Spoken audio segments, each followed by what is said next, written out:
DBP कर ली, DBP 9, DBP 9 निकाल लो पहले।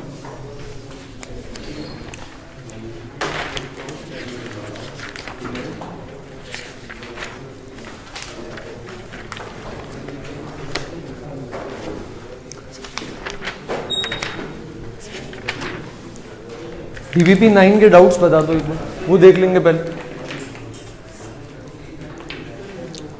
1 से लेकर के 30 कितना था, 35 था, 6 और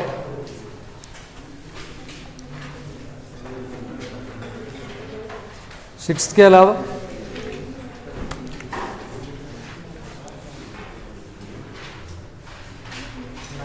9,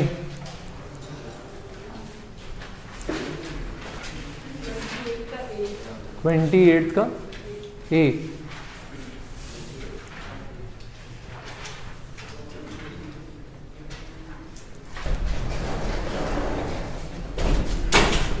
और कोई?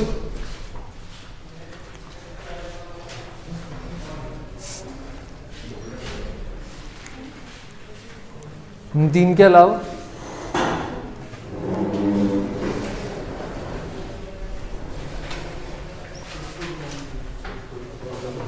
चलो 6 देखते हैं। 6 में n वेक्टर्स दे रखे हैं, सारे पोजीशन वेक्टर्स है, मतलब ओरिजिन के रेस्पेक्ट में है ना, और इनमें रिलेशन दे रखा है, ठीक है, a1 r1 से लेकर an rn, इन सबका सम 0 है। तो अपन बोल सकते हैं a1 r1 vector plus a2 r2 vector, a3 r3 से लेकर an rn वेक्टर, इन सबका सम क्या है, 0। ये सारे क्या है, पोजीशन वेक्टर है, तो ओरिजिन के रेस्पेक्ट में। अब ये बोल रहा है कि अगर ओरिजिन के अलावा किसी अदर ओरिजिन यानी किसी और वेक्टर के रेस्पेक्ट में अगर इनको लिखूं, जैसे अभी मान लो ये r1 वेक्टर है, तो ये r1 माइनस 0 इस तरह से लिखा जा रहा है ये r1 वेक्टर, क्यों? क्योंकि 0 ओरिजिन है और ये पोजीशन वेक्टर है। अगर मैं किसी दूसरे वेक्टर के टर्म्स में लिखूं, मान लो v वेक्टर है कोई, ओरिजिन तो 0 वेक्टर होता है, तो v वेक्टर के रेस्पेक्ट में अगर मैं लिखूं तब भी बोल रहा है कि सिमिलर इक्वेशन होल्ड करनी चाहिए। मतलब v वेक्टर का मतलब है कि अगर मैं इसको ऐसे लिखूं r1 vector minus v1 vector plus a2 times r2 vector minus v2 vector, और ये अगर चलता रहे an times rn vector minus vn vector, sorry यहाँ तो v रहेगा, माइनस v वेक्टर, ये भी क्या आना चाहिए 0। तो यहाँ पर सारे वेक्टर्स को अपन ने v वेक्टर के रेस्पेक्ट में लिख दिया, तब भी सेम रिलेशन होल्ड करना चाहिए। अपन ने अपना ओरिजिन से शिफ्ट करके कहीं और रख दिया, तो ये अपना क्या है, न्यू ओरिजिन है। तो बोल रहे कि अब क्या कंडीशन सेटिस्फाई करेगा, तो अपन खोल सकते हैं ब्रैकेट को। अगर ब्रैकेट के खोलोगे तो एक इक्वेशन तो यही बनेगी, यानी a1 r1 plus a2 r2 plus a3 r3 से लेकर के an rn, तो ये वाला रिलेशन तो सेम रहेगा। दूसरा क्या कर सकते हो आप, माइनस का v वेक्टर सब में आएगा, जो कि 0 नहीं है, क्योंकि अपना ये ओरिजिन नहीं है, कुछ और है, तो अपन माइनस का v वेक्टर कॉमन ले सकते हैं। तो अंदर बचेगा a1 vector plus a2 vector से लेकर के an वेक्टर, और ये इक्वल टू 0 आना चाहिए, क्योंकि ये सिमिलर इक्वेशन को सेटिस्फाई कर रहा है। अब ये रिलेशन ऑलरेडी अपन को पता है, ये रिलेशन ऑलरेडी क्या है, 0 के बराबर है, तो इसका मतलब ये भी 0 होना चाहिए। अब v वेक्टर तो 0 है नहीं, तो फिर क्या 0 होगा, ये मतलब a1 वेक्टर से लेकर an वेक्टर तक का ये पूरा सम क्या होना चाहिए, 0। अगर किसी और ओरिजिन के रेस्पेक्ट में भी ये इक्वेशन होल्ड करेगी तो। क्या ये बात समझ में आई? पक्का? अगला देख सकते हैं, चलो 9th पे आते हैं। 9th में बोल रहा है a cap b cap are orthogonal vectors, और कोई भी नॉन जीरो वेक्टर दे रखा है अपन को r वेक्टर, और r vector cross a cap बताना है। तो अगर ऐसा लिखा हुआ हो कहीं कि a cap b cap are orthogonal होता है परपेंडिकुलर, ठीक है, तो इसका मतलब ये है कि ए कैप का जो मॉड है वो 1 के बराबर है, यूनिट वेक्टर है। बी कैप भी क्या है, यूनिट वेक्टर है, 1 के बराबर है, और दोनों क्या हो जाएंगे, ऑर्थोगोनल हो जाएंगे। ठीक है, और R vector cross A cap बताना है अपन को, है ना, R vector cross A cap. तो इसके केस के अंदर अपन ए कैप को मान सकते हैं आई कैप, और बी कैप को मान सकते हैं जे कैप। दोनों का यूनिट वेक्टर क्या है, 1 के बराबर है, और दोनों कैसे हैं, ऑर्थोगोनल है। अब आर वेक्टर दे रखा है, नॉन जीरो आर वेक्टर है, तो नॉन जीरो आर वेक्टर को आप कैसे लिख सकते हो, इसको ऐसे लिख सकता हूं मैं, एक्स आई कैप प्लस वाई जे cap plus Z K cap, इस तरह से लिख सकते हैं इसे। ठीक है, अब अपन को क्या निकालना है, अपन को निकालना है R vector cross A cap.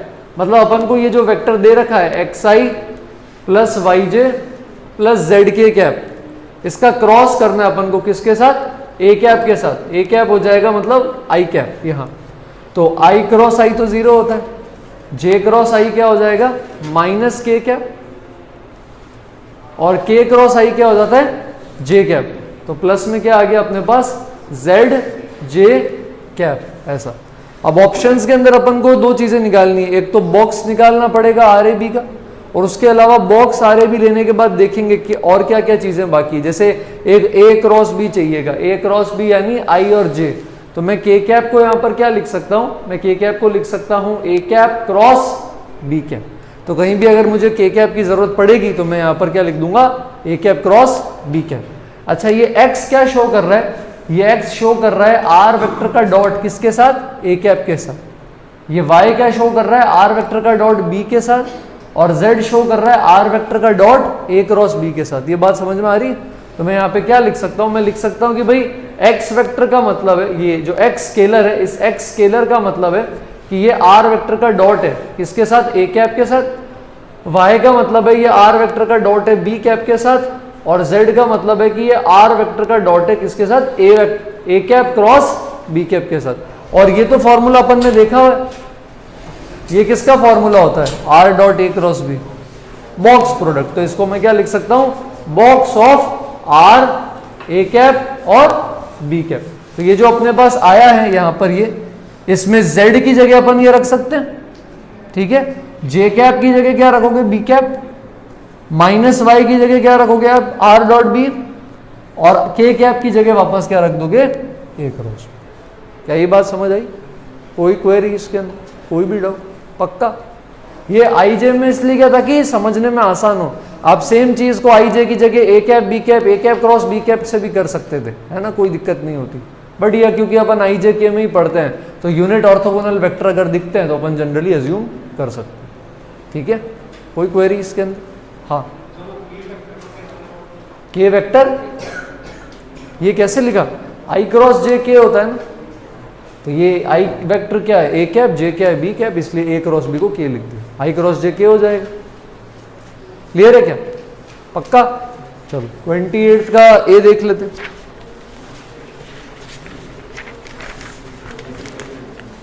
Centre of पैरेललोपाइप दे रखा है, तो सेंटर कैसे निकाल सकते हैं। जैसे पैरेललोपाइप की बात तो चलो बाद में करते हैं। अगर सिंपल मान लो क्यूबॉइड है, क्यूबॉइड भी छोड़ो, सिंपल पैरेललोग्राम है, तो पैरेललोग्राम का सेंटर कैसे निकालोगे।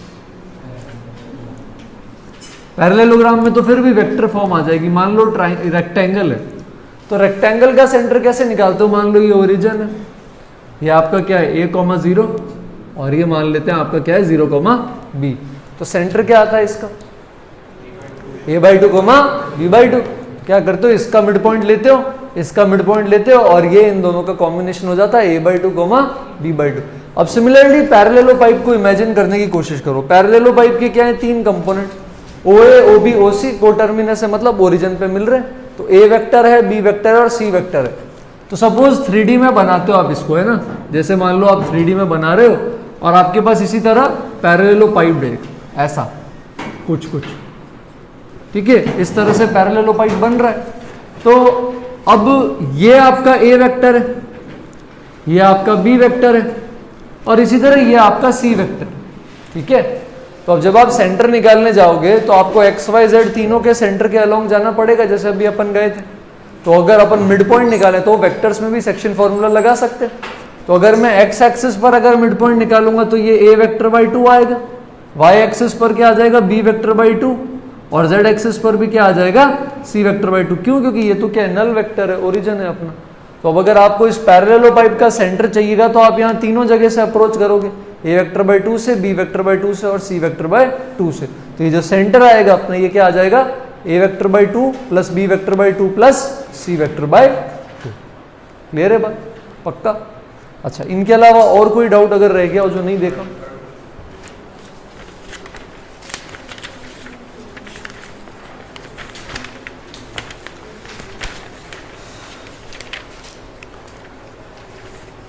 थर्ड में दे रखा है कि x और y नॉन कोलिनियर है। नॉन कोलिनियर का ये मतलब हो गया कि जैसे मान लो ये प्लेन है आपका, जैसे x वेक्टर ऐसा है और y वेक्टर मान लेते हैं ऐसा है। अब अगर मैं x क्रॉस y लूंगा तो क्या आएगा, आउट ऑफ द प्लेन आएगा। तो x क्रॉस y आपका आउट ऑफ द प्लेन है, तो मैं ये बोल सकता हूं कि x वेक्टर, y वेक्टर और x vector cross y vector, these are non coplanar. और अगर मैं तीन नॉन कोप्लेनर वेक्टर्स लूंगा तो ये क्या होंगे, लीनियरली इंडिपेंडेंट होंगे। जैसे आई जे के तीनों क्या है, नॉन कोप्लेनर है। तो ऐसा थोड़ी है मैं के कैप को आई और जे के टर्म्स में लिख सकता हूं, ऐसा हो सकता है क्या? नहीं। तो ये तीनों कैसे हैं, नॉन कोप्लेनर। अब अगर नॉन कोप्लेनर हैं और लीनियरली इंडिपेंडेंट है तो रिलेशन पता है, अगर n लीनियरली इंडिपेंडेंट लेते हो, उनका lambda 1 v1 plus lambda 2 v2 plus lambda 3 v3 सी सम इक्वल टू 0 करते हो तो सारे लैम्डा किसके बराबर आते हैं, 0 के बराबर आते हैं। इसका मतलब यहां पर अपने जितने भी लैम्डा है क्या क्या, a vector minus B vector, B vector minus C vector और सी वेक्टर माइनस, नहीं स्केलर्स ही है, सी माइनस है, ये क्या हो जाएंगे 0। ए बी सी किसके बराबर आ जाएगा, इक्वल आ जाएगा, a बराबर बी, बी बराबर सी, सी बराबर ए। क्लियर है बात? और कोई रह गया हो तो बताओ। 20 में क्या है, ए वेक्टर दे रखा है, बी वेक्टर दे रखा है, एक्स। चलो वेक्टर इक्वेशन में सॉल्व करते हैं।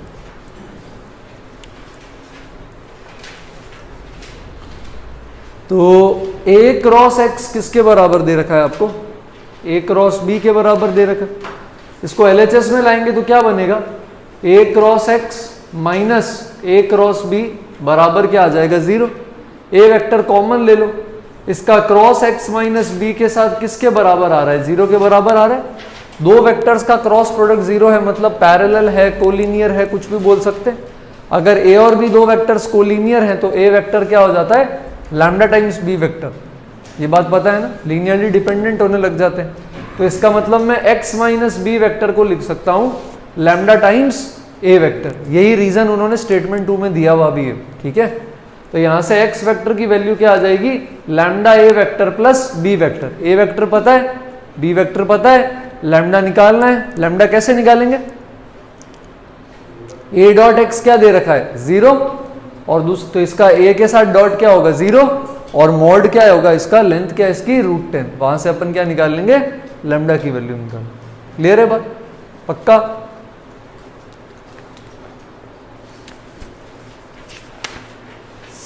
करी तो है ना बाकी सबने भी डीपी? ठीक।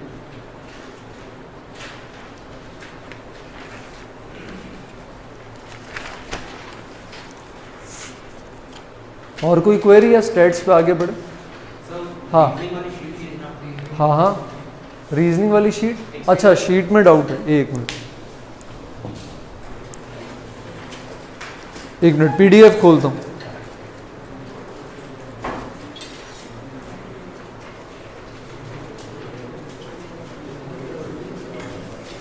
एक्सरसाइज 1 में कोई डाउट है तो बताओ। 28।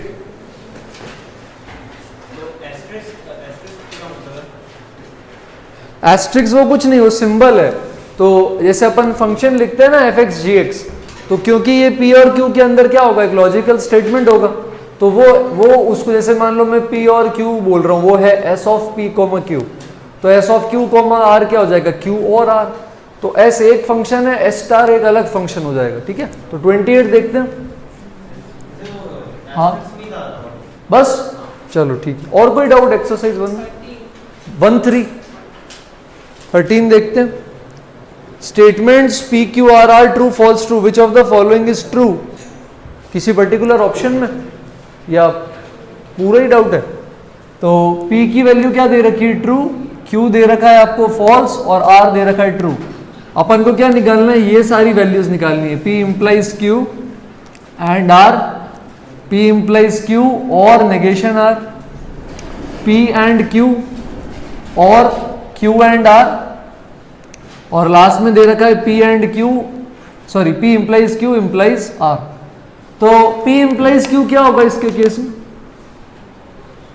अपन से पूछा which of these are true, true से फॉल्स जाते हैं तो क्या आता है फॉल्स, तो ये हो गया फॉल्स, ये भी हो जाएगा फॉल्स, ये भी क्या हो जाएगा फॉल्स, यहां तक कोई दिक्कत। फॉल्स का एंड लूंगा तो फॉल्स ही आएगा, इसमें तो कुछ दिक्कत है ही नहीं। अच्छा नेगेशन आर क्या होगा फॉल्स, तो फॉल्स और फॉल्स क्या हो जाएगा फॉल्स, ठीक है। अच्छा यहां पर ये है आर, तो फॉल्स से ट्रू जाऊंगा तो क्या आएगा ट्रू, तो इसका मतलब डी ऑप्शन क्या होगा सही। P एंड Q करते हैं, P एंड Q क्या आएगा फॉल्स, और Q एंड R भी क्या आएगा फॉल्स, फॉल्स और फॉल्स क्या हो जाएगा फॉल्स, तो डी ऑप्शन क्या हो जाएगा ट्रू हो जाएगा। क्लियर है बात, और कोई डाउट एक्सरसाइज 1 में? 40 35 और 29 और 35 देखते हैं। 29 में क्या दे रखा है अपन को, P is any statement, T is tautology, contradiction का मतलब फैलेसी होता है, ठीक है। C इज अ कॉन्ट्राडिक्शन मतलब C is a fallacy, C is always false, T is always true, which of the following is correct, देखते हैं which of the following is correct. तो पहला स्टेटमेंट क्या दे रखा है, P and negation C is same as P, negation C क्या हो जाएगा ट्रू, P का किसी के साथ किसी ट्रू के साथ एंड करूंगा तो वैल्यू किस पे डिपेंड करेगी, P पे डिपेंड करेगी, तो इसका आंसर क्या आ जाएगा P, तो ये बात क्या हो जाएगी सही। नॉट करेक्ट पूछा इन्होंने तो आगे बढ़ते हैं। P और नेगेशन ऑफ टोटोलॉजी, ये तो हो जाएगा फॉल्स, अगर किसी का भी फॉल्स के साथ और करूंगा तो वैल्यू उस खुद स्टेटमेंट पे डिपेंड करेगी, ट्रू है तो ट्रू, फॉल्स है तो फॉल्स, तो ये भी किसके बराबर आ जाएगा P के बराबर आ जाएगा। C देखते हैं क्या है, टोटोलॉजी और कॉन्ट्राडिक्शन, ये तो टोटोलॉजी हो गया वापस, ट्रू हो गया ना वापस, ट्रू और फॉल्स क्या होता है ट्रू, और ये दे रखा है किसके इक्विवेलेंट P और ट्रू के, ये भी क्या हो जाएगा ट्रू, टोटोलॉजी मतलब ट्रू, कॉन्ट्राडिक्शन मतलब फॉल्स, तो दोनों LHS RHS क्या हो गए ट्रू। लास्ट में क्या दे रखा है P और क्या है कॉन्ट्राडिक्शन, ये भी सही आ रहा है। इन्होंने क्या दिया आंसर, चारों ही सही हो गए, फोर्थ वाला दिया हुआ है नहीं, और है ना, या तो एंड होता तो फॉल्स हो जाता, सही नहीं है ये, है ना। अगर किसी स्टेटमेंट का और करूंगा फैलेसी या कॉन्ट्राडिक्शन के साथ तो वही स्टेटमेंट आएगा, ठीक है। कोई डाउट इसके अंदर, कोई क्वेरी, चारों सही है ना, ठीक है। 35 Virat Kohli plays cricket, Virat Kohli is good at maths, Virat Kohli is successful. If Virat Kohli plays cricket मतलब P and is not good at maths, then देखो ये ऐसा स्टेटमेंट है, if Virat Kohli plays cricket तो ये हो गया, and is not good at maths, not good at maths क्या हो जाएगा नेगेशन Q, और बीच में क्या लगा हुआ है एंड लगा हुआ है, इसको ऐसे लिख सकते हैं, और इफ और देन के बीच में यहां पर क्या लगा हुआ है एरो, एरो के बाद क्या आ रहा है ही इज सक्सेसफुल, तो ये ऐसा हो गया। तो ये तो इफ देन है, इस इफ देन के बीच में है Virat Kohli plays cricket and Virat Kohli is not good at maths, then Virat Kohli is successful. अब इस P एंड नेगेशन Q को अपन क्या लिख सकते हैं, P एंड नेगेशन Q, क्या इसको कुछ लिख सकते हैं। अच्छा ये अगर ये हटाएं, मान लो इंप्लाइज हटाएं तो क्या आएगा नेगेशन ऑफ दिस, ये पता है ना P इंप्लाइज Q को क्या लिखते थे, और यहां पर क्या आ जाएगा और R, इसको खोल सकते हैं डी मॉर्गन से, ये हो जाएगा नेगेशन ऑफ P, बीच का sign change, negation of negation Q क्या हो जाएगा Q, और इसमें साथ में क्या आ रहा है R आ रहा है। ऑप्शन क्या दे रखा है इसका,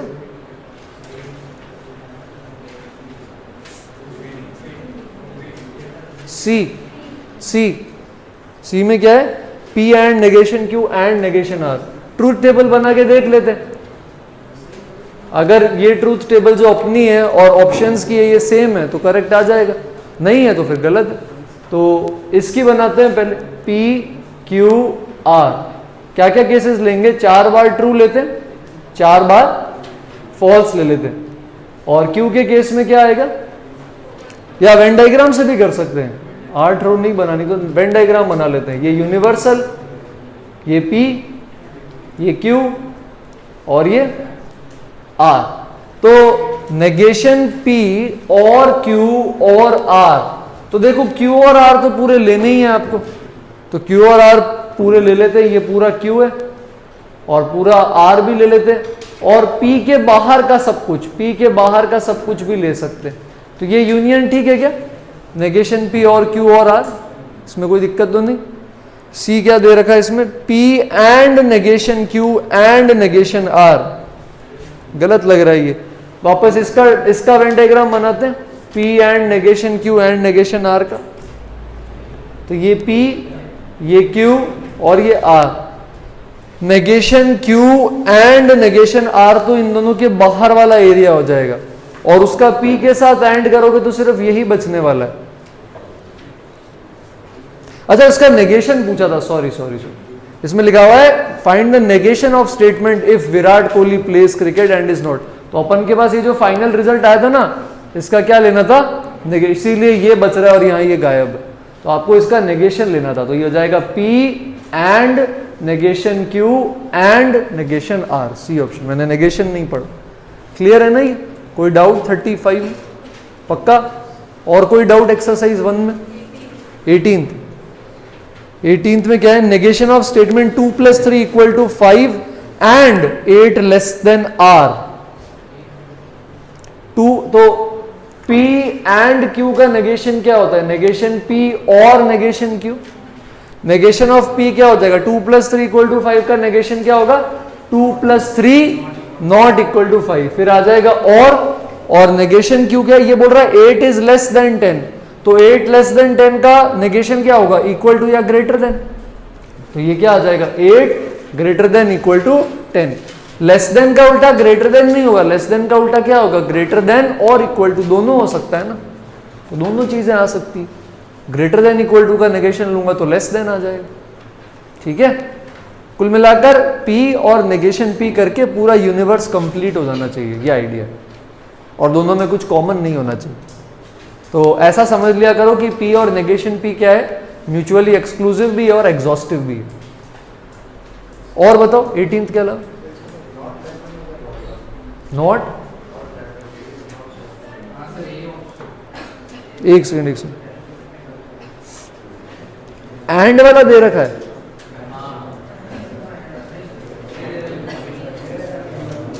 क्या दे रखा है 18 का, देखना है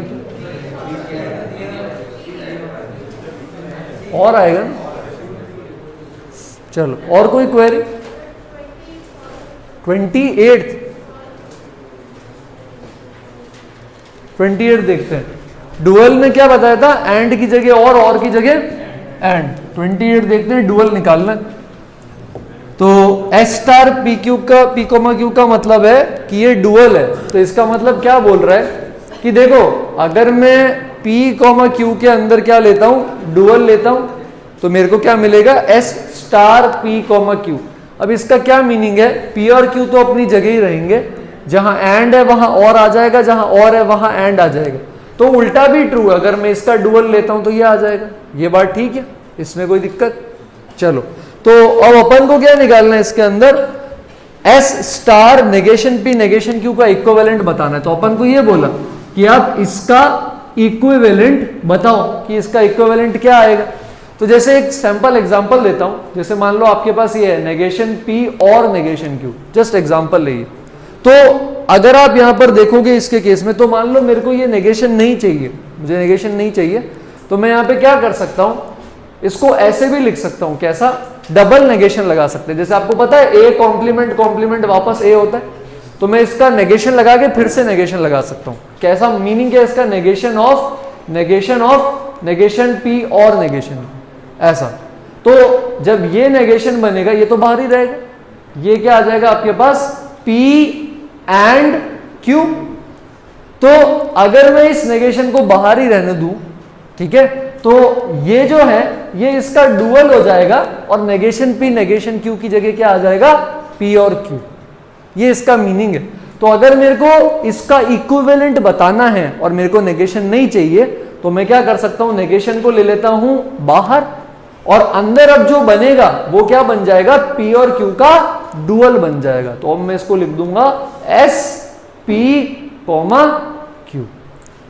ठीक है, तो ये अगर मेरे को यहां से नेगेशन हटाना था तो ये नेगेशन क्या रह गया, मेरा बाहर ही रह गया। यहां अंदर नेगेशन P नेगेशन Q की जगह क्या आ गया, P और Q आ गया, और की जगह क्या हो गया, यहां पर एंड हो गया। तो एक तो इसका डुअल हो जाता है, S स्टार की जगह S आ जाएगा, नेगेशन P नेगेशन Q की जगह क्या आ जाते हैं, P और Q आ जाते हैं, और ये जो एक एक्स्ट्रा नेगेशन अपन ने लगाया था ये बाहर रह जाता है। बात समझ में आई, पक्का? चलो, और कोई डाउट एक्सरसाइज 1-2 में बता। फिफ्थ का सेकंड, फिफ्थ क्या बोल रहा है, सेकंड मतलब second option, Suman is brilliant, Suman is rich, Suman is honest. Negation बताना है इसका, किसका नेगेशन बताना है, Suman is brilliant and dishonest if and only if Suman is rich. तो इफ एंड ओनली इफ क्या होता है, कौन सा वाला लॉजिकल कनेक्टिव होता है, if and only if, bye conditional. ठीक है, तो यहां पर अपने पास क्या दे रखा है, नेगेशन। किसका नेगेशन करोगे आप, सुमन इज ब्रिलियंट एंड डिसऑनेस्ट। तो ब्रिलियंट के लिए P होता है, एंड अपन को पता है, डिसऑनेस्ट क्या हो जाएगा, ऑनेस्ट का ऑपोजिट। तो मैं उसको क्या लिख सकता हूं, नेगेशन ऑफ R, और यहां पर मेरे पास क्या है, डबल इंप्लाइज। डबल इंप्लाइज में आगे क्या है, सुमन इज रिच, ऐसा। तो अपन को क्या करना है, इसका नेगेशन लेना है। अब अपन P डबल इंप्लाइज Q का नेगेशन कैसे लेते थे, याद करो। अगर मेरे पास ऐसा लिखा हुआ है P डबल इंप्लाइज Q, तो पहले तो मैं इसको एंड और R में कन्वर्ट करता था। ये क्या होता था, P implies Q and Q implies P, और P इंप्लाइज Q को क्या लिखते थे अपन, नेगेशन P और Q। तो इसको एक तो लिखने का तरीका अपना ऐसा होता था, नेगेशन P और Q एंड नेगेशन Q और P। और अगर मैं इस पूरे का नेगेशन ले लूं, इस पूरे का नेगेशन ले लूं, तो क्या बनेगा यहां पे बता सकते हो, P एंड नेगेशन Q और Q एंड नेगेशन P। बस इसके केस के अंदर ये जो P है ये अपना P है, और ये जो Q है यहां पर ये वाला, ये जो Q था अपन ने इसको जिसको Q लिया है, ये अपना ऑलरेडी क्या है, Q है। तो अब अपना ये पूरा क्या हो जाएगा, P हो जाएगा। तो जहां जहां P है वहां वहां पर ये रख सकते हैं अपन। ठीक है, तो यहां अगर अपन इसके अंदर रख दें तो अपने पास क्या आएगा, अगर इधर देखें। और दूसरा तरीका जो इसके बिना कर, ये तो लॉज है, अगर लॉ के बिना करना है तो इसकी ट्रूथ टेबल या वेन डायग्राम जो पसंद है बनाओ, और उसको क्या कर दोगे, नेगेट कर सकते हैं अपन। ठीक है, तो एक बार देख लेते हैं लॉ से आसान पड़ता है कि नहीं, तो ट्रूथ टेबल बना लेंगे। तो अगर यहाँ P की जगह इसको रखें तो क्या आएगा, P and negation R and negation Q, और में क्या आ जाएगा अपने पास, Q एंड, और नेगेशन P क्या हो जाएगा यहाँ पर, नेगेशन P और R, ऐसा आ गया। ठीक है, थोड़ा लेंदी पड़ रहा है, ट्रूथ टेबल ही बना देते। चलो, ये हटा दूं ऊपर वाला।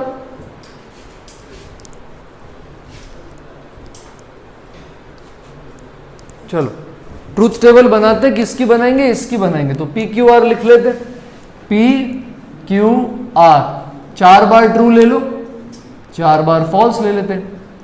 अब 2 ट्रू 2 फॉल्स, 2 ट्रू 2 फॉल्स, और यहां पर 1 true 1 false, 1 true 1 false, 1 true 1 false, और 1 ट्रू 1 फॉल्स। सबसे पहले क्या बनाओगे, P एंड नेगेशन R बनाओगे।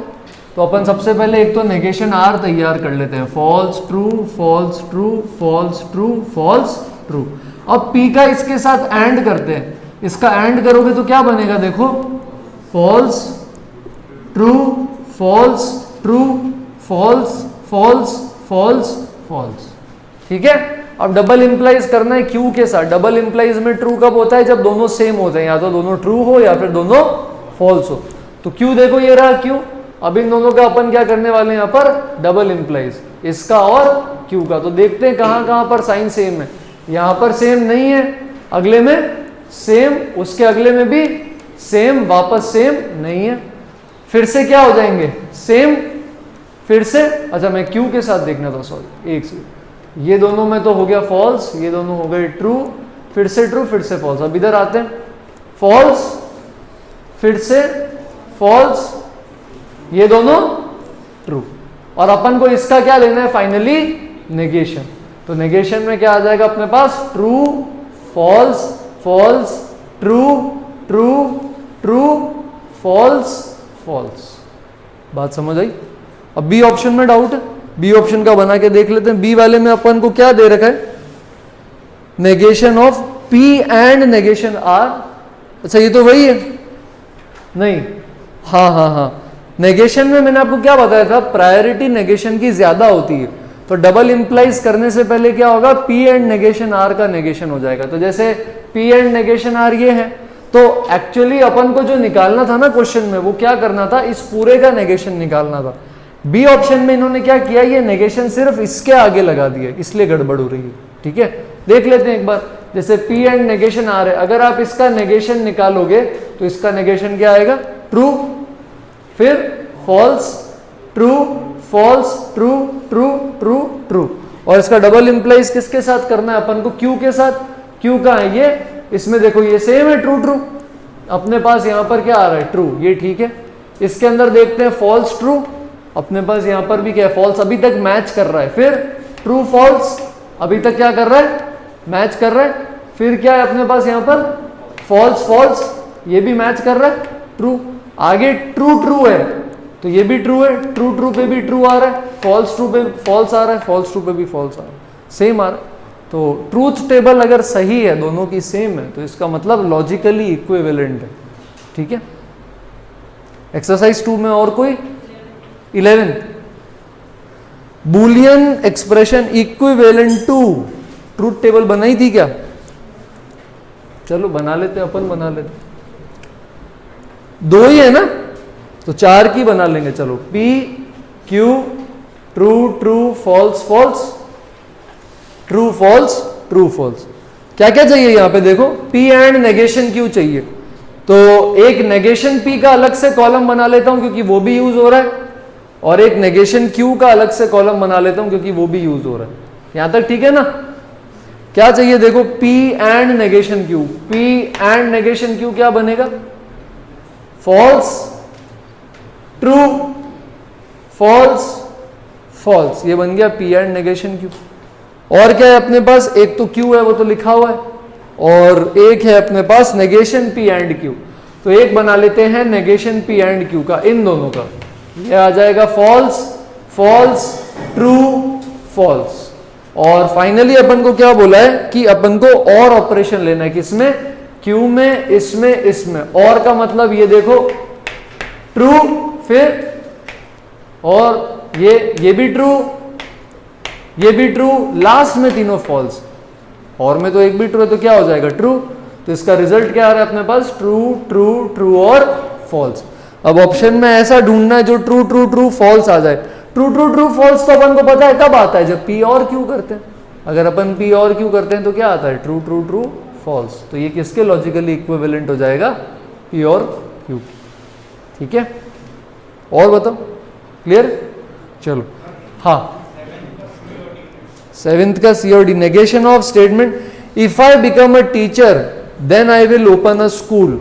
तो P इंप्लाइज Q क्या होता था आपके पास, नेगेशन P और Q होता था, इसका नेगेशन क्या होता था, P एंड नेगेशन Q। तो P एंड नेगेशन Q में क्या होगा, आई बिकम अ टीचर है P, I will open a school है Q। तो I will become a teacher either this, और Q क्या दे रखा है अपन को, I will not open a school.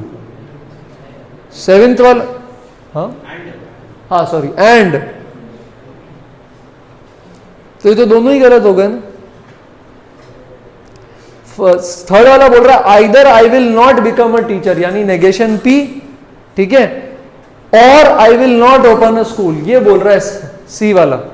D वाला क्या बोल रहा है, D वाला बोल रहा है neither nor, I will not become a teacher and I will not open a school. ये तो दोनों ही इससे मैच नहीं कर रहे। नाइदर नॉर का मतलब है दोनों का ही नहीं होना। ठीक है, और सेकंड में क्या है, I will become a teacher, ये हो गया P, and I will not open a school, हाँ सेकंड हो जाए। क्लियर है बात? आइदर और मतलब वही यूनियन वाला, और वाला, और नाइदर नॉर का मतलब होता है दोनों के नेगेशन का एंड। आइदर और का जस्ट उल्टा क्या हो जाता है, नाइदर नॉर। तो ये दोनों आपस में नेगेशन होते हैं एक दूसरे के, आइदर और नाइदर नो। ठीक है, 7th में क्यों दे रखा है ना यार, सेकंड दे रखा है, दिया हुआ नहीं नहीं नहीं, एक्सरसाइज 2 देखो, 1 नहीं। ठीक है, चलो आगे बढ़े। तो अपन ने कल 10th वाले सारे फॉर्मूलाज देख लिए थे, कल नहीं परसों। अब अपन को 3-4 चीजें देखनी है, एक तो स्टैंडर्ड डेविएशन के बारे में, एक मीन डेविएशन के बारे में। तो standard deviation, mean deviation, variance की बात करेंगे अभी, और थर्ड लेक्चर भी आपका मैथ्स का ही होगा, उसमें अपन स्टैटिस्टिक्स की प्रैक्टिस कर लेंगे, सारे वैरायटी के एक एक क्वेश्चन कर लेंगे ताकि आप स्टैटिस्टिक्स की शीट लगा सको आज और कल में घर पे।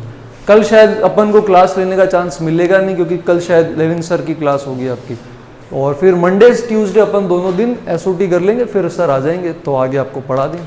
तो अभी अपन स्टैटिस्टिक्स की वो सारी चीजें देख लेते हैं स्टैंडर्ड डेविएशन से रिलेटेड, जो लास्ट 3-4 सालों में आई है। ठीक है, तो हेडिंग डाला होगा स्टैटिस्टिक्स, हेडिंग डाल दो variance and standard deviation.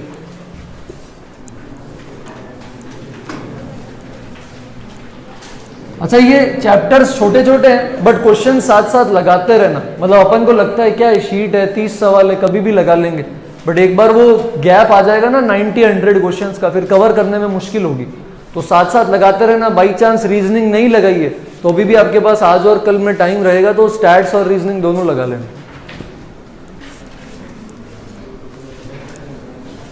Sunday तक ट्राई करना, स्टैट्स कर लो, क्योंकि एसओटी में अपने खुद के फॉर्मूले होते हैं काफी सारे, स्टैट एसओटी के खुद के काफी फॉर्मूले।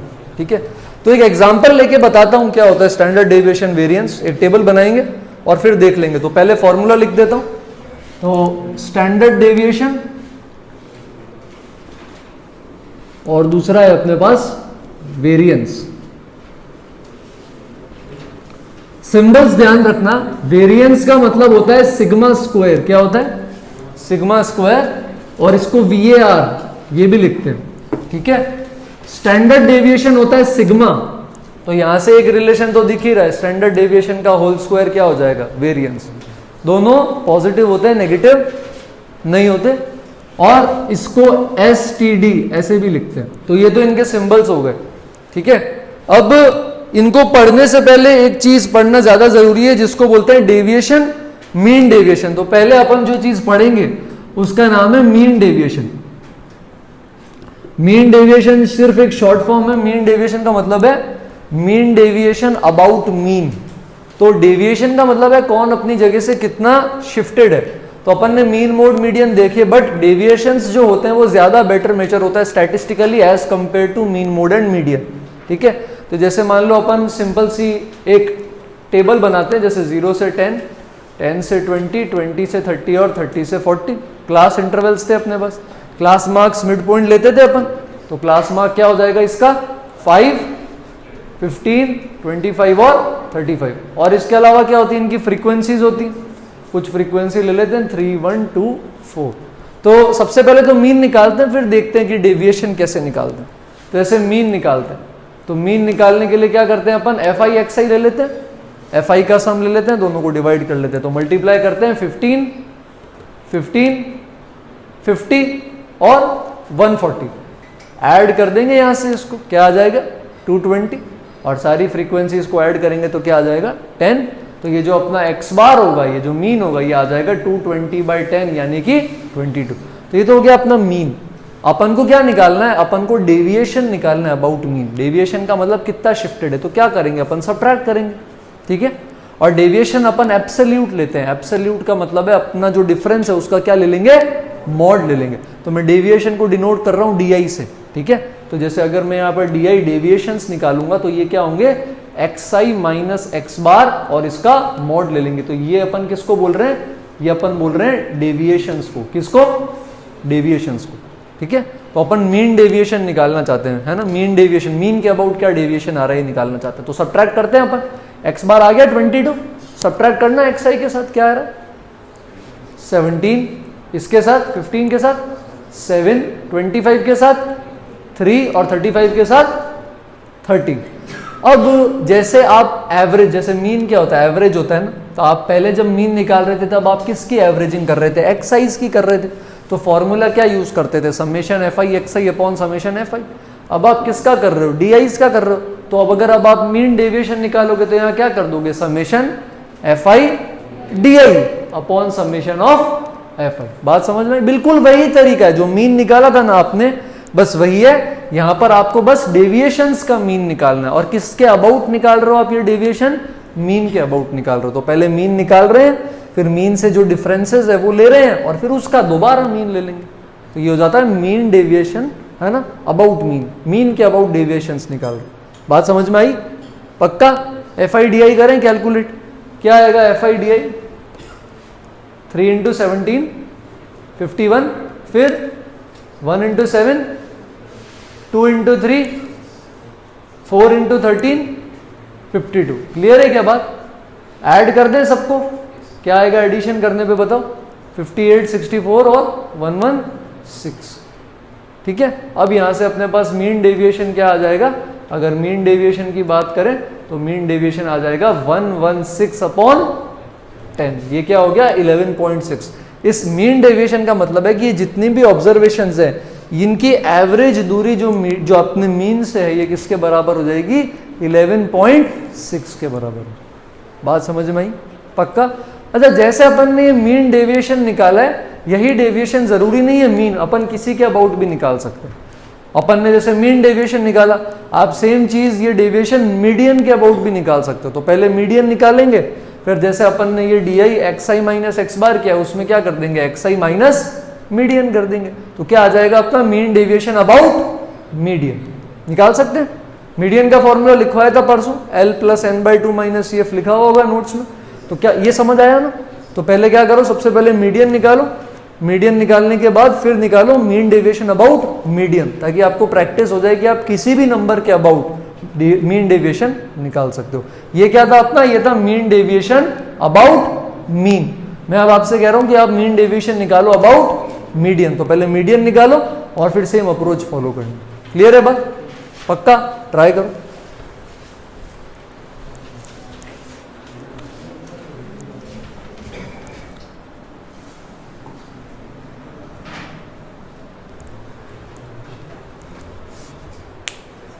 क्यूमुलेटिव फ्रीक्वेंसी का कॉलम बनाना पहले, फिर मीडियन निकालो।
मीडियन आया 25 आ रहा। चलो क्यूमुलेटिव फ्रीक्वेंसी लिखते हैं, क्या आएगी 3, 4, 6, 10। तो कैपिटल एन की वैल्यू क्या हो गई 10, एन हो गया ना ये, n/2 क्या होता है, क्या आएगा n/2 5, 5 से जस्ट बड़ी क्यूमुलेटिव फ्रीक्वेंसी किसके अंदर है ये, तो ये अपनी क्या हो जाएगी मीडियन क्लास हो जाएगी। ये पक्का याद है ना, पक्का। तो यहां पर ये, अच्छा अब यहां से L क्या लिखोगे, L क्या हो जाएगा 20 प्लस n/2 यानी कि 5। CF कौन सी लेते हैं अपन ऊपर वाली, तो यहां पे आ जाएगा 4। F कौन सी लेंगे मीडियन वाली, यही वाली लेते हैं, ठीक है। तो ये आ जाएगा 2, मीडियन क्लास वाली ही लेते हैं, ठीक है। और H में क्या आ जाएगा इंटू 10, तो ये क्या आ जाएगा 25। ये 1/2 इंटू 10 है ना, 5 प्लस 20 क्या आ जाएगा 25।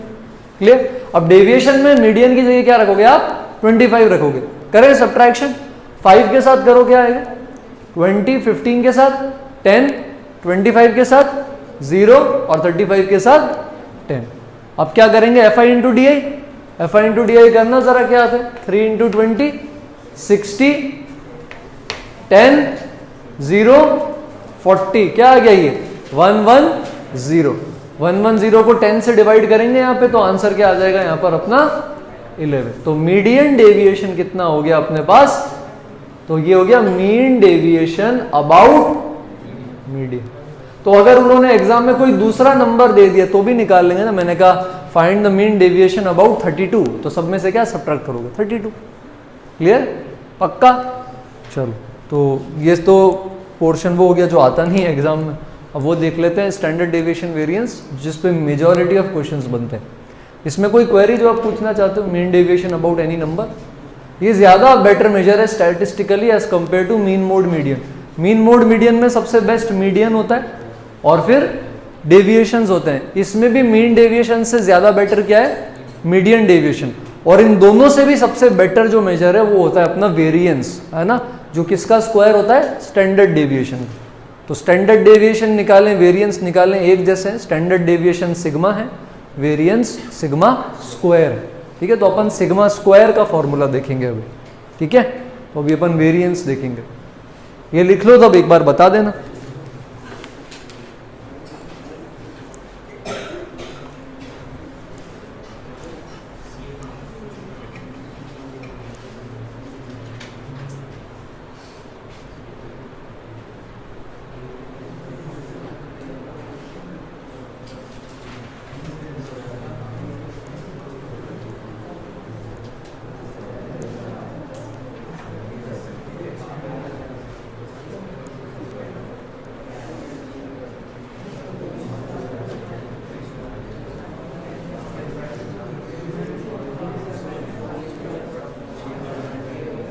लिख लिया,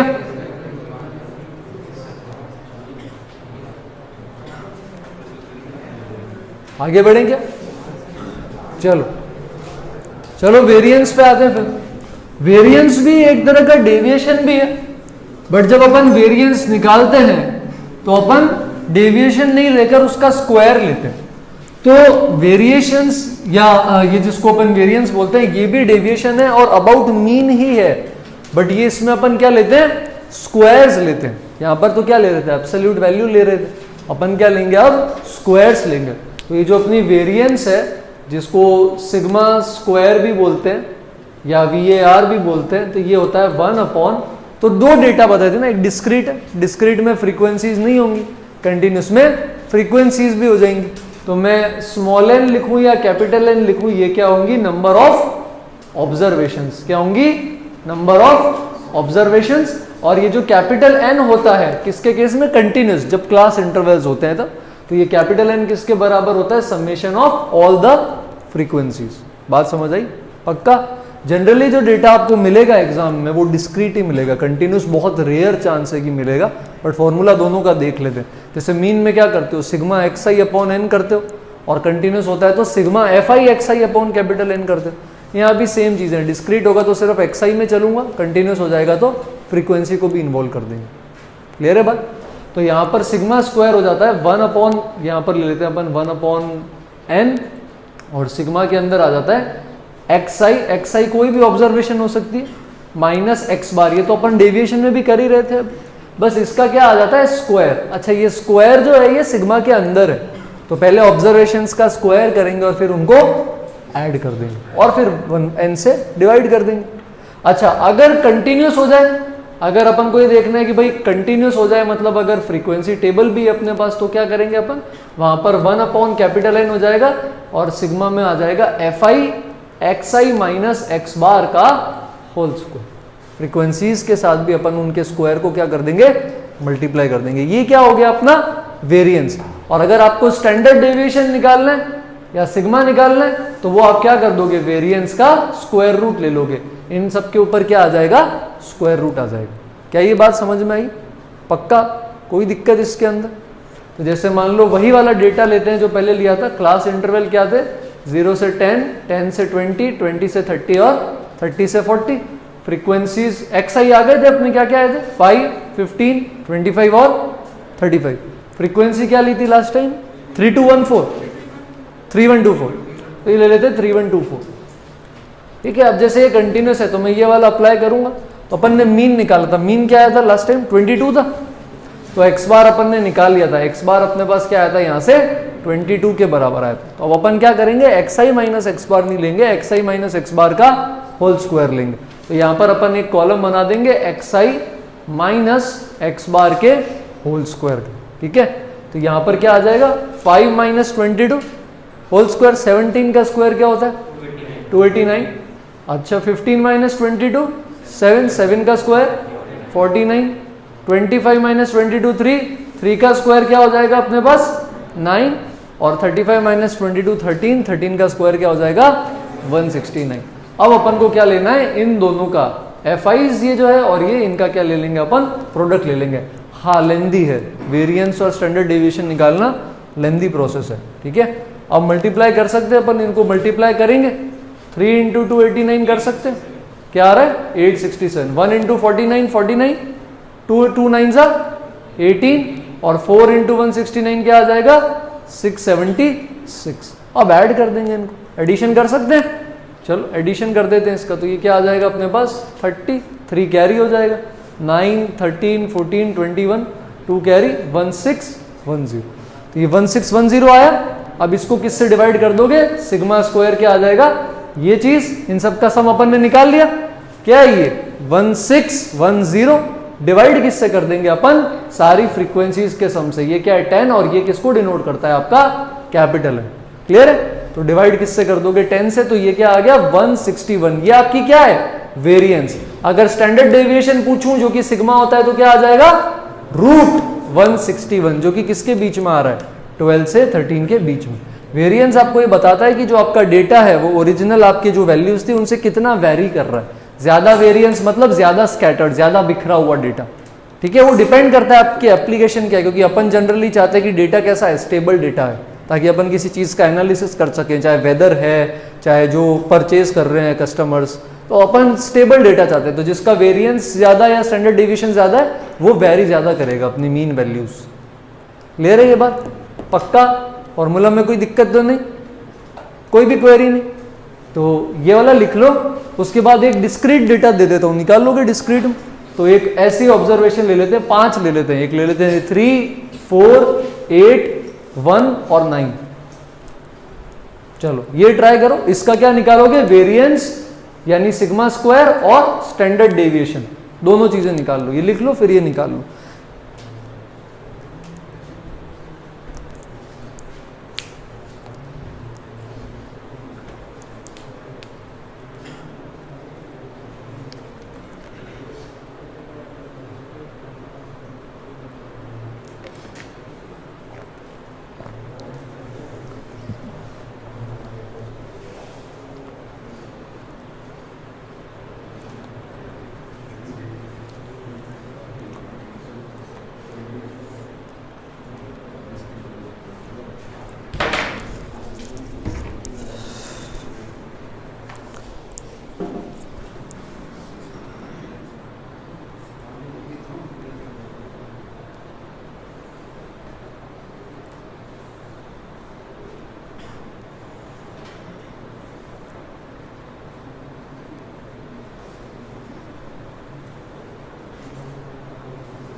कोई क्वेरी हो तो पूछ लेना है ना, कोई स्टेप क्लियर नहीं हो तो पूछ लेना।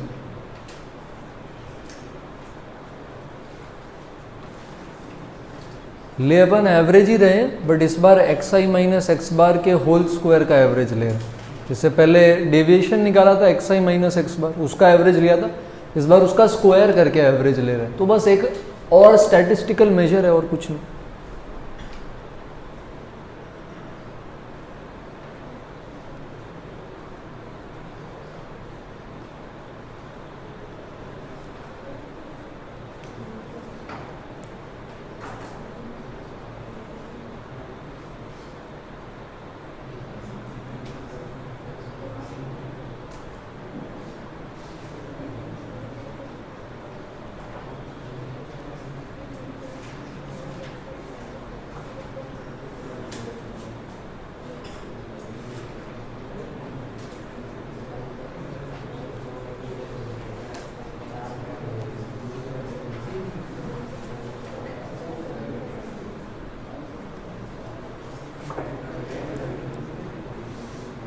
आ गया आंसर?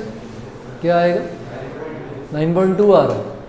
ये वेरिएंस है और स्टैंडर्ड डेविएशन रूट 9.2 किसके अराउंड आ रहा है? 3 के आसपास। मीन क्या आ रहा है इसका? 5।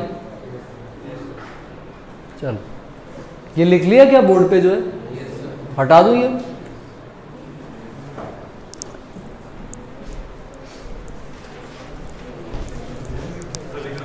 लिख रहे हो?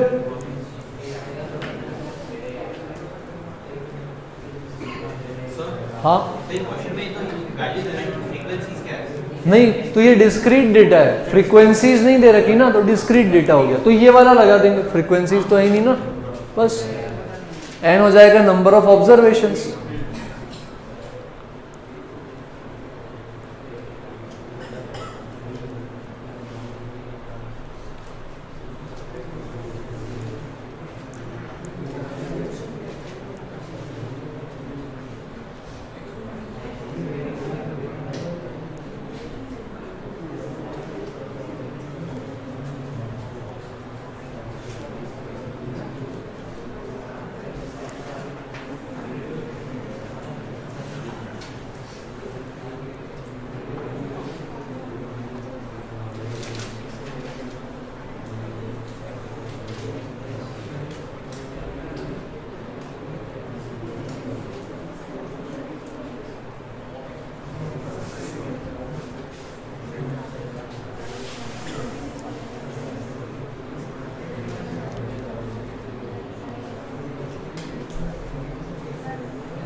लिख लिया? चलो डिस्क्रीट वाला निकाल लेते हैं। ये ऑब्जर्वेशंस है, इनको अपन बोलते हैं कि ये x1 है, x2, x3, x4 और x5। ठीक है, डिस्क्रीट डेटा में उसी को xi बोलते हैं। तो मीन निकालते हैं पहले। मीन क्या आएगा? 3 + 4 + 8 + 1 + 9, टोटल 5 ऑब्जर्वेशन है। अपॉन 5 करेंगे तो क्या आ जाएगा? 5। अपन को क्या चाहिए? 1/n xi माइनस x बार का होल स्क्वायर। तो अपन क्या लिख देंगे? 1/5। अच्छा यहां पर ये मीन आ गया 5, इसका डिफरेंस लेते हैं सबके साथ। 5 - 3 क्या आएगा? 2, 2 का स्क्वायर 4, यहां पे 4 ले लिए, प्लस 5 - 4 1, 1 का स्क्वायर 1, 5 - 8 - 3 - 3 का स्क्वायर 9। इसी तरह बाकी में बता सकते हो, इसके साथ क्या आएगा? 5 - 1 4, 4 के साथ 16, और 5 - 9 - 4 इसके साथ भी क्या आ जाएगा? 16। तो ये क्या हो जाएगा सम अपने पास? 46। 46 अपॉन 5 क्या हो जाएगा? 9.2। तो ये 9.2 अपना क्या आ गया? सिग्मा स्क्वायर या वेरिएंस। स्टैंडर्ड डेविएशन क्या आ जाएगा अपने पास, जिसको सिग्मा बोलते हैं? √। क्लियर है? पक्का? तो कंटिन्यूस हो या डिस्क्रीट हो निकाल सकते हैं अपन वेरिएंस और स्टैंडर्ड डेविएशन, कोई डाउट इसके अंदर? अब इसमें वो चेंजेस करते रहते हैं कि कभी वेरिएंस मीन देके 2 ऑब्जर्वेशंस गायब कर दी, तो अपन मीन में एक इक्वेशन बना सकते हैं, एक वेरिएंस में इक्वेशन बना सकते हैं। कभी एक क्वांटिटी हटा दी, उसकी जगह कोई दूसरी क्वांटिटी डाल दी, तो मीन वेरिएंस चेंज हो जाएंगे, है ना? अगर एक क्वांटिटी हटा के दूसरी डाली तो आपने 10th में किया होगा, पहले अपन ओरिजिनल सम देखते हैं, उससे फिर अपन नया सम देखते हैं, नया मीन आएगा। इसी तरह ओरिजिनल वेरिएंस में से स्क्वायर वाला हटाएंगे, फिर नया वेरिएंस आएगा। ठीक है, तो इस तरह के क्वेश्चंस करते रहते हैं। एक फॉर्मूला और बताऊंगा आपको मैं यहाँ पे वेरिएंस का, इसको सॉल्व करके, और फिर कॉम्बिनेशन देखेंगे कि दो ग्रुप्स का वेरिएंस कंबाइन करते हैं तो क्या होता है, और अगर ट्रांसफॉर्मेशन करते हैं, लीनियर ट्रांसफॉर्मेशन, तो मीन और वेरिएंस कैसे चेंज होते हैं। ठीक है, और फिर लास्ट में कोफिशिएंट ऑफ वेरिएंस देख लेंगे। कभी पूछा नहीं गया है क्वेश्चन, बट फिर भी एनसीईआरटी का पार्ट 11। ठीक है, ये हटा सकता हूँ क्या? पक्का? 9.2 कैसा है, समझ में आ गई बात? चलो, तो डेटा दे रखा है तो अपन variance, standard deviation, mean, mode, median, mean deviation, सारी चीजें निकाल सकते हैं। इस फॉर्मूला पे थोड़ा सा और काम करते हैं अपन, है ना। इसमें देखो सारी ऑब्जर्वेशंस के साथ मीन कंबाइंड है, दिख रहा है ये। मैं इस मीन को बाहर ले जा सकता हूं और एक नया फॉर्मूला बना सकता हूं। तो दो फॉर्मूला होंगे। अब ऐसा कुछ फिक्स्ड नहीं है कि यहां पर यही लेना है ना, हर जगह कोई भी ले सकते हो।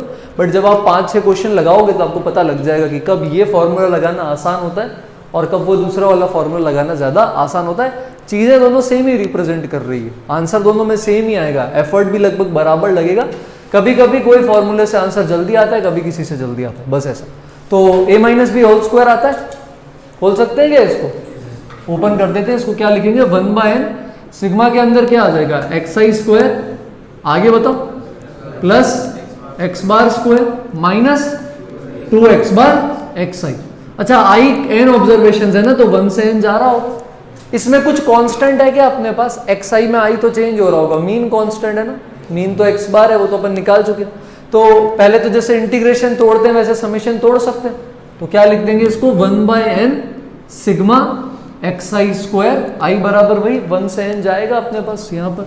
ठीक है, इसी तरह प्लस 1/n सिग्मा, अब यहाँ पर x बार होल स्क्वायर है तो ये कांस्टेंट है। ठीक है, इसको जब मैं i बराबर 1 से n करूंगा तो ये x bar square, x bar square, x bar square n times add होता रहेगा, तो n टाइम्स बन जाएगा x बार स्क्वायर। बात समझ में आई?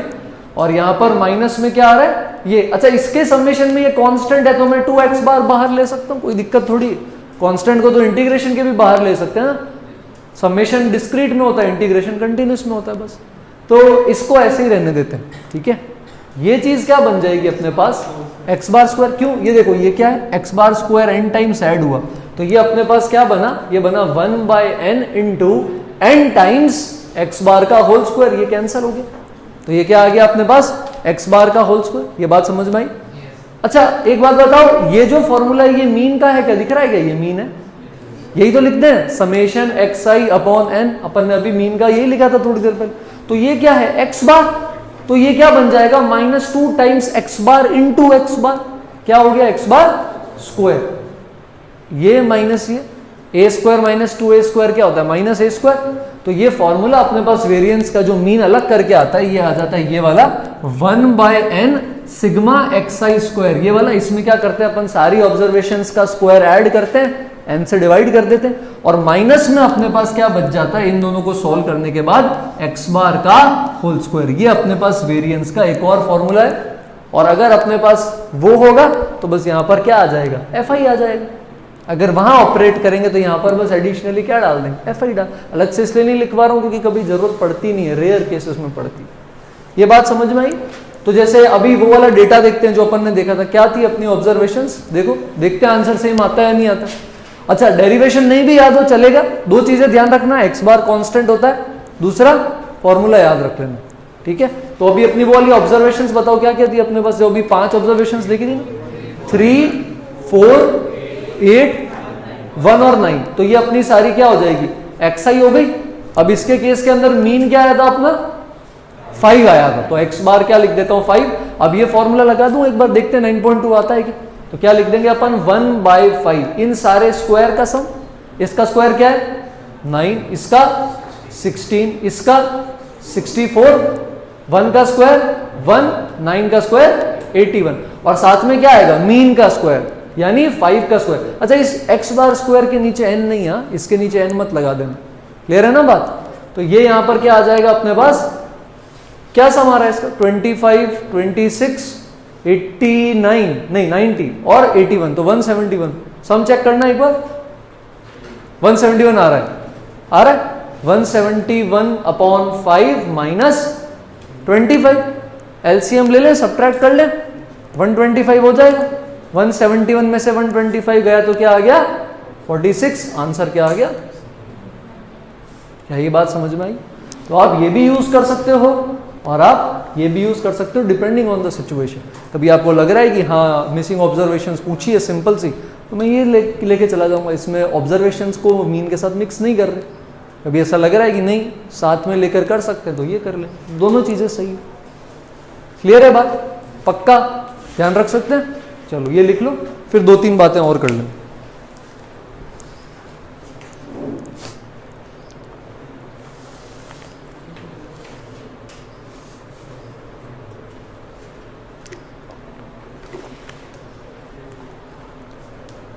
कुछ क्लियर नहीं हो तो पूछ लेना है ना, समझ नहीं आया तो पूछ लेना।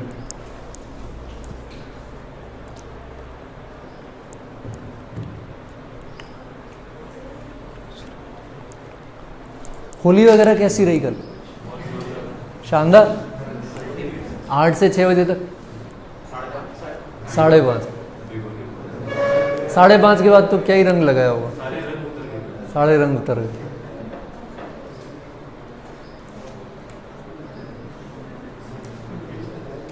मुझे लगा होली के दिन तो सर फ्लेम टेस्ट पढ़ा सकते थे।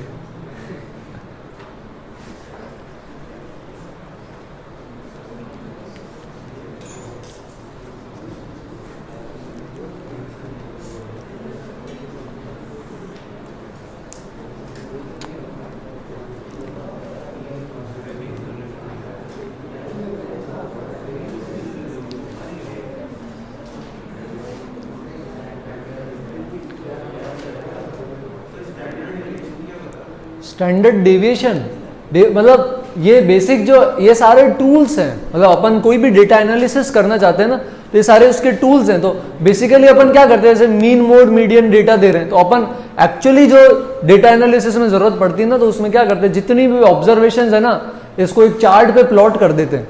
तो आप चार्ट पे प्लॉट करके देखोगे कि जैसे कुछ पॉइंट्स पास आ रहे हैं, कुछ पॉइंट्स क्या आ रहे हैं, दूर आ रहे हैं।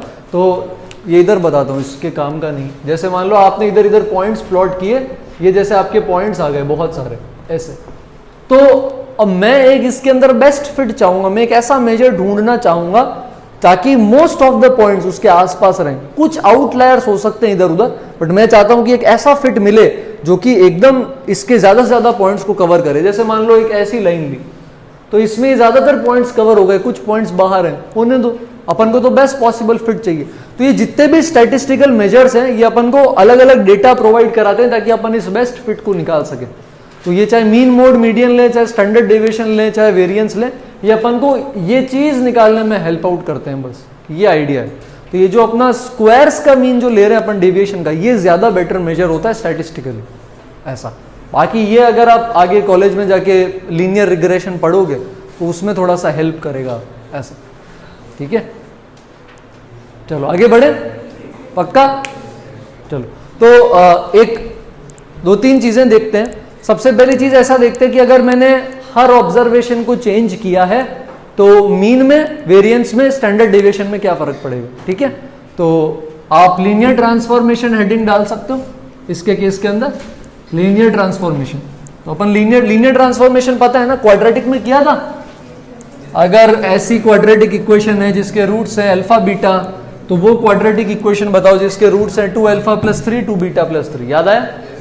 तो अपन क्या करते हैं, जैसे मान लो x1 x2 x3 x4 से लेकर xn, ये सारी अपनी ऑब्जर्वेशन है। इसका मीन लिख लेते हैं अपन, कुछ मीन होगा इसका x बार, वेरिएंस लिख लेते हैं इसकी सिग्मा स्क्वायर, और स्टैंडर्ड डेविएशन लिख लेते हैं सिग्मा। ये ठीक है यार। अब ये जो चीज अपन कर रहे हैं लीनियर ट्रांसफॉर्मेशन, ये अपन हर एक ऑब्जर्वेशन के लिए करेंगे। ऐसा नहीं है 4 ऑब्जर्वेशन के लिए कर रहे हैं, बचे हुए 4 के लिए नहीं कर रहे, एक भी नहीं छूटना चाहिए, तभी अपन ये चीज लगा पाएंगे, नहीं तो नहीं लगा पाएंगे। तो मान लो हर ऑब्जर्वेशन के लिए मैंने ये कर दिया, उसको किसी नंबर से मल्टीप्लाई कर दिया। मल्टीप्लाई डिवाइड सेम ही बात होती है। जैसे मैं कह रहा हूं 2 से डिवाइड, तो 2 से डिवाइड का क्या मतलब है, हाफ से मल्टीप्लाई। इसी तरह एडिशन सब्ट्रैक्शन सेम बात होती है ना, 4 -4 मतलब प्लस ऑफ -4। तो मान लो हर ऑब्जर्वेशन के साथ मैंने क्या कर दिया, AXI प्लस बी।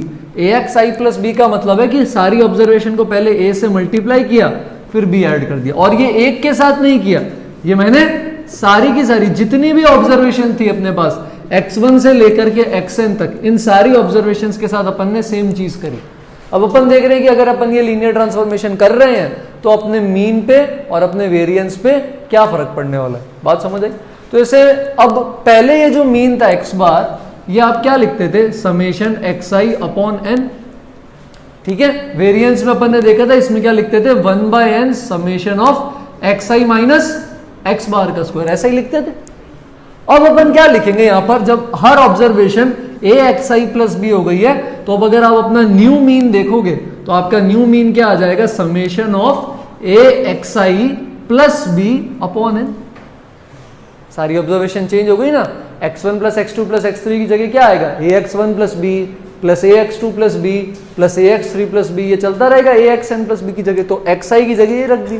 सेपरेट कर सकते हैं, सेपरेट करते हैं, चलो क्या बनेगा ये 1/n, A बाहर ले लूं और समेशन में क्या आएगा xi, और प्लस में क्या आ जाएगा समेशन b/n, यहां तक ठीक है।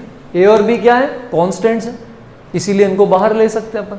समेशन xi/n क्या होता है, मीन होता है, जिसको अपन क्या बोलते हैं, x बार बोलते हैं, वो पुराना वाला मीन अपना क्या बन जाएगा, ये ax बार, और ये bn टाइम्स ऐड किया तो ये क्या हो गया bn अपॉन n क्या आ जाएगा b। इसका मतलब ये हो गया कि जो भी चेंजेस आप हर ऑब्जर्वेशन में करते हो वो सेम चेंजेस किसके अंदर रिफ्लेक्ट होंगे, मीन के अंदर।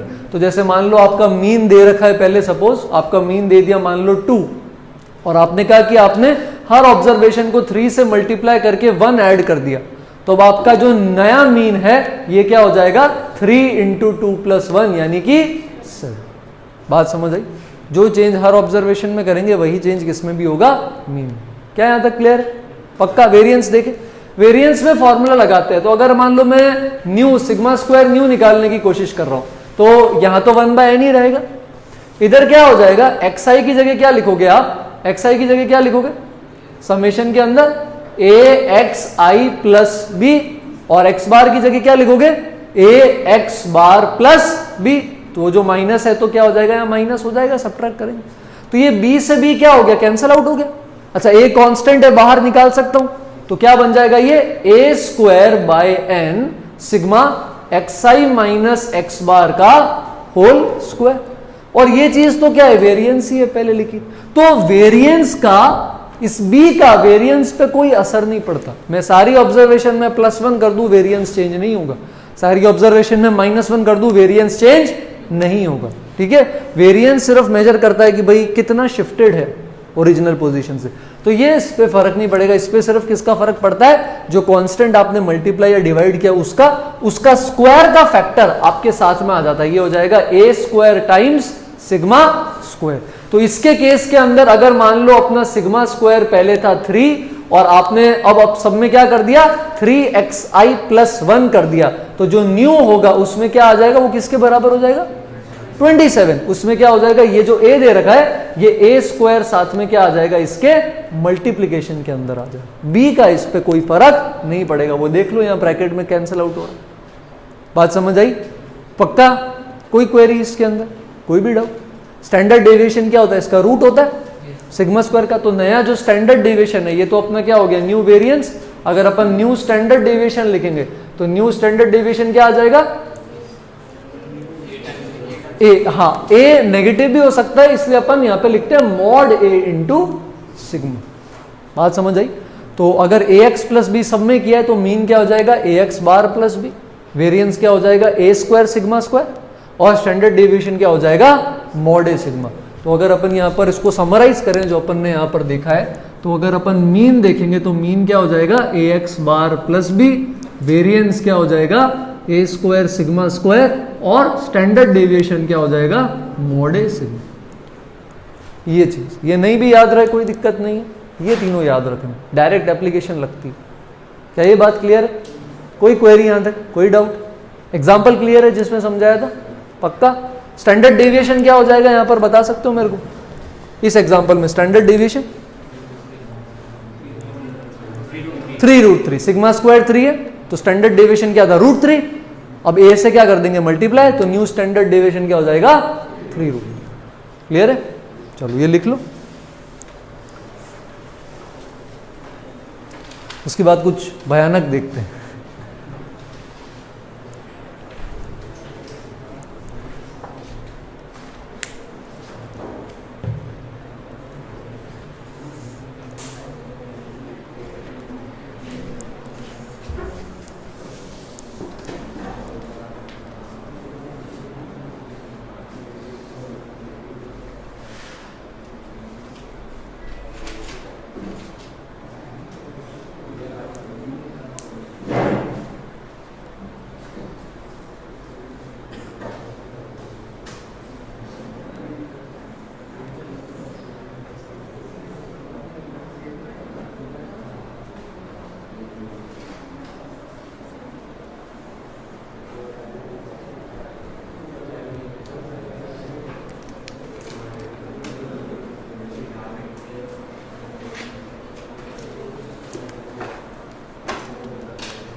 लगना ये सारी ऑब्जर्वेशन में चाहिए, एक भी ऑब्जर्वेशन में नहीं लगाना तो ये नहीं लगा पाओगे तरीका, फिर निकालना पड़ेगा, सब में लगना चाहिए।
लिख लिया?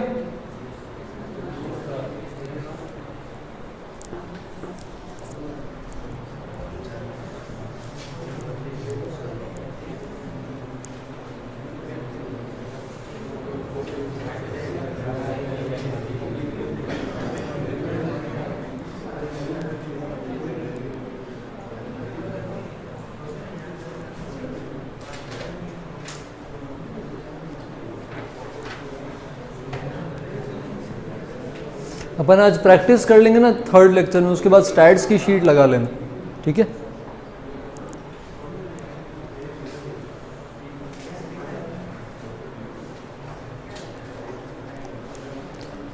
अच्छा, तो एक क्वेश्चन है कि जैसे अपन ने बोला कि अगर हर ऑब्जर्वेशन को शिफ्ट करते हैं तो वेरिएंस चेंज नहीं होता, तो अगर जैसे अपन फॉर्मूला देखें तो अपन ने कहा कि अपन 1/n और फिर सिग्मा ले लेते थे अपन xi² और फिर -x बार करके निकाल लेते थे अपन में।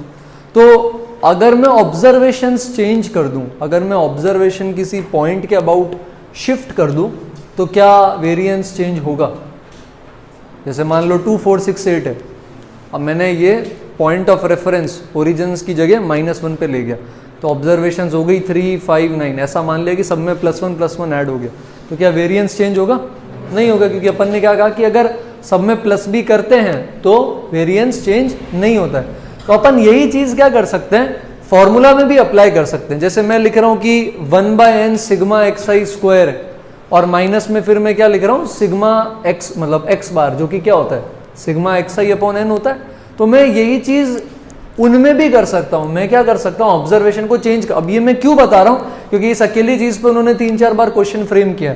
तो कहने का क्या मतलब है, जैसे इस बी का कोई फर्क नहीं पड़ता ना, तो अगर मैं इन ऑब्जर्वेशंस को चेंज कर दूं, मान लो इससे कुछ वेरिएंस आएगा, तो इनका वेरिएंस क्या लिखते हैं अपन, ये इंपॉर्टेंट एप्लीकेशन है ना, इसको डबल स्टार मार देना। तो वेरिएंस में अपन क्या लिखते हैं, अपन लिख देते हैं 1/n सिग्मा xi स्क्वायर, और मीन को अभी के लिए मैं ऐसे लिख रहा हूं, समेशन xi/n का होल। यही होता है फॉर्मूला, सिग्मा xi/n के अपना x बार। अब मान लो सारी ऑब्जर्वेशंस को मैंने ऐसे लिख दिया, x1 माइनस ए, x2 माइनस ए, x3 माइनस ए से लेकर के xn माइनस ए। तो ये जो क्वांटिटी होगी ना, इसका वेरिएंस निकालते हैं। इसका वेरिएंस क्या आएगा, 1/n सिग्मा xi माइनस ए का होल स्क्वायर, सारी ऑब्जर्वेशंस, माइनस यहां पर क्या आ जाएगा, सिग्मा xi माइनस ए अपॉन n का होल स्क्वायर। ये इसका वेरिएंस होगा, जैसे वहां पर ऑब्जर्वेशन लिखते थे यहां भी लिखी। और ये दोनों क्वांटिटीज क्या होंगी, इक्वल। बात समझ में आ रही है, पक्का। तो ऐसा हो सकता है कि एग्जाम में आपको ये दोनों देकर इसका वेरिएंस पूछे, या ये दोनों देकर इसका वेरिएंस पूछे। बात क्या होगी, दोनों के कुछ सेम, ठीक है। क्योंकि अपन ने देखा ऑब्जर्वेशंस को शिफ्ट करने पर वेरिएंस चेंज नहीं होता है। तो जहां जहां xi था अपन ने उसकी जगह xi माइनस ए रख दिया। क्लियर है ये बात, पक्का, कोई भी डाउट इसमें। तो ये जो अभी अपन ने लिखा था इसके साथ लिख देना, ठीक है, ये उसी के नीचे लिख लेना। फिर अपन 2 लास्ट फॉर्मूला देख लेते हैं।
तो नेक्स्ट चीज जो अपन देख रहे हैं वो ये कि मान लो 2 ग्रुप्स हैं आपके पास, है ना।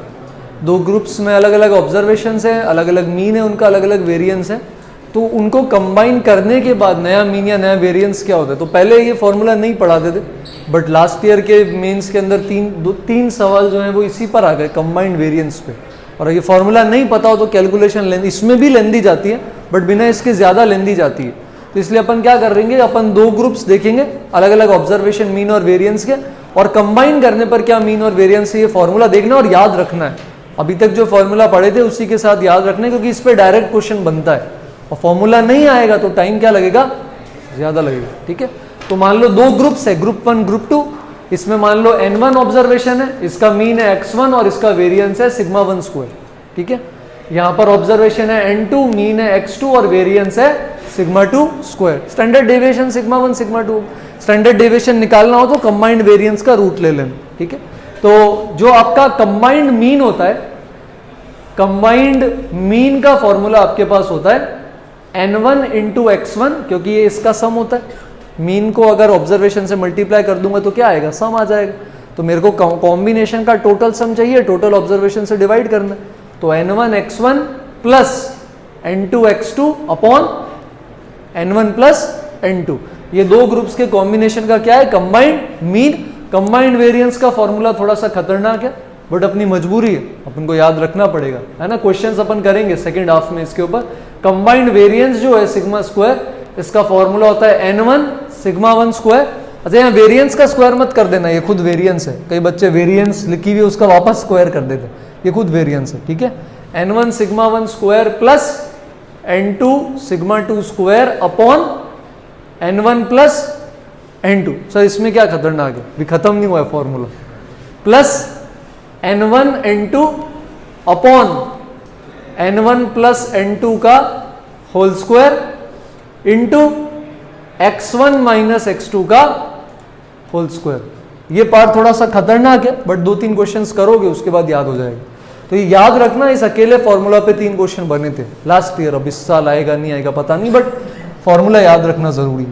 तो 2 ग्रुप्स हैं, अब इसके अंदर वो कुछ भी गायब कर सकते हैं, n1 n2 sigma 1 sigma 2 x1 x2 देकर ये पूछ सकते हैं, ये देकर n2 गायब कर सकते हैं या x1 गायब कर सकते हैं, इनमें से एक वेरिएबल गायब पक्का करेंगे, ठीक है।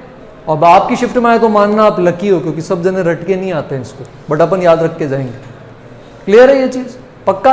और एक लास्ट चीज बता देता हूं, ये लिख लिया क्या, लास्ट चीज बता देता हूं, होता है कोफिशिएंट ऑफ वेरिएशन। इस पे कभी क्वेश्चन आया नहीं है, बट एनसीईआरटी जो है 11th की उसमें दे रखा है। कोफिशिएंट ऑफ वेरिएशन का मतलब होता है कि जो भी आपका वेरिएंस है उसको मीन से डिवाइड कर दो और इनटू 100 कर देते हैं, तो उसका क्या आ जाता है परसेंटेज। बिना परसेंटेज के चाहिए तो सिर्फ मीन से डिवाइड कर दो। तो जैसे अपन ने देखा मीन मोड से अच्छा मेजर मीडियन, मीडियन से अच्छा measure mean deviation, mean deviation से अच्छा मेजर मीडियन डेविएशन, उससे अच्छा स्टैंडर्ड डेविएशन, और उससे भी बेटर मानते हैं कोफिशिएंट ऑफ वेरिएशन। क्योंकि ये बोल रहे हैं कि आप सिर्फ सिग्मा को क्यों देख रहे हो या आप सिर्फ एक्स बार को क्यों देख रहे हो, आप उनका कॉम्बिनेशन देखो और फिर बताओ कि नेट रिजल्ट क्या आता है। तो ये लिख लेना और उसके बाद ये डाल देना coefficient of variation. Coefficient of variation अगर परसेंटेज में पूछा जाए तो इसका फॉर्मूला होता है sigma upon x bar into 100। बिना अगर परसेंटेज में नहीं पूछा जाए तो सिर्फ क्या लिख दोगे, सिग्मा बाय एक्स बार। तो जिसका कोफिशिएंट ऑफ वेरिएशन जितना लेस होगा वो डेटा उतना स्टेबल होगा, स्थिर होगा अपनी जगह पे, ज्यादा वेरी नहीं करेगा। जिसका कोफिशिएंट ऑफ वेरिएशन जितना ज्यादा होगा वो उतना ज्यादा वेरी करेगा, वो लेस स्टेबल होगा। ध्यान रह जाएगी क्या ये बात पक्का। तो इस पे अपन क्वेश्चंस लगाएंगे अभी 3rd लेक्चर में, और ये ध्यान रख लेना बस। क्लियर है बात, चलो थैंक यू।